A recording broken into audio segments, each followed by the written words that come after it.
Hi there. Today I'll be talking about a very dark moment in our history Canada's history, the Chinese head tax, and how it impacted Canada's immigration system. I probably shouldn't have sounded so excited about that. So, what exactly was the Chinese head tax? Well, the Chinese head tax was a racially discriminatory policy targeted to Chinese people to limit their immigration into the country. It lasted from the 19th century to the 20th century. But why was it implemented? Well, to answer that, we'll have to go back.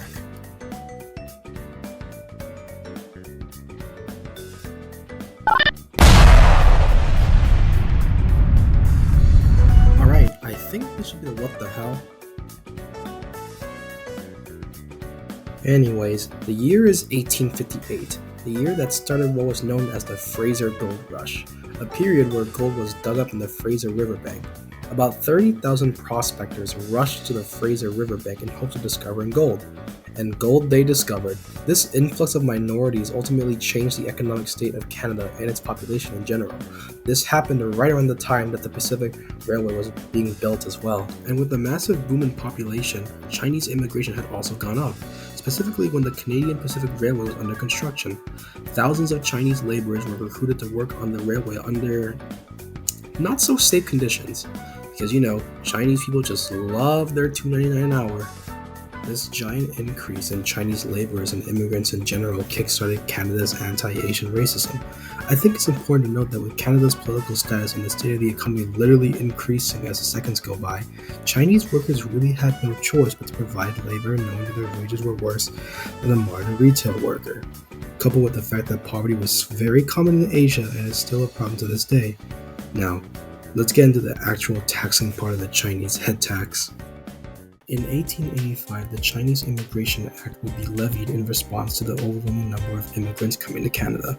To combat this, head taxes were instigated and began at $50, then $100, and finally $500, which would be roughly $16,000 in today's inflation. It's important to keep in mind that no other minority group in Canadian history has ever been forced to pay a levy for their country of origin. Chinese laborers also had to buy their own equipment and food, so survival was already difficult inside of their origin country, and now it's even more difficult inside of the country. The head tax was in effect from 1885 to 1923. During that period, Chinese immigrants had to pay a total of $23 million, which is $75 million in today's inflation, in tax of course. But it got so much worse because on July 1st, 1923, the Chinese Exclusion Act was passed.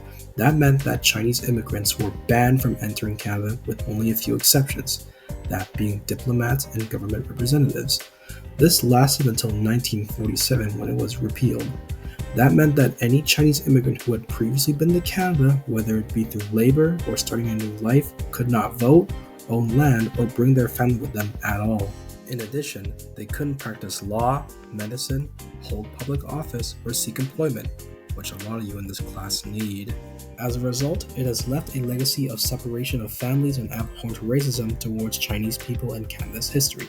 Now, in 2006, Stephen Harper, former Prime Minister of Canada from 2006 to 2015, had issued a public apology regarding the Chinese head tax. He had also issued payment of $20,000 in damages to the family, mainly the taxpayers whose spouses had passed away. A national historical recognition program had also been built to educate Canadians about the racial policies that affected the Chinese Canadian community. While some were satisfied with the government's doing in recognition of this terrible, terrible period, some were left disappointed that payments weren't issued to later generations. They felt as if the hardships and racial policies institutionalized against them had not been fully understood. All in all, the Chinese head tax implemented many unfair and discriminatory policies that targeted the Chinese people. What was once a massive influx of laborers hoping to provide for their families turned into hardship and discrimination in their adopted country due to the population of Canada. Many faced discrimination and the problems of poverty, social equity, and political strife. This experience has taught us a valuable lesson, and to never repeat our past mistakes. This should definitely be the end. Unless present day Dai is still editing this video. Good. Now, I hope I get a good grade on this. Goodbye.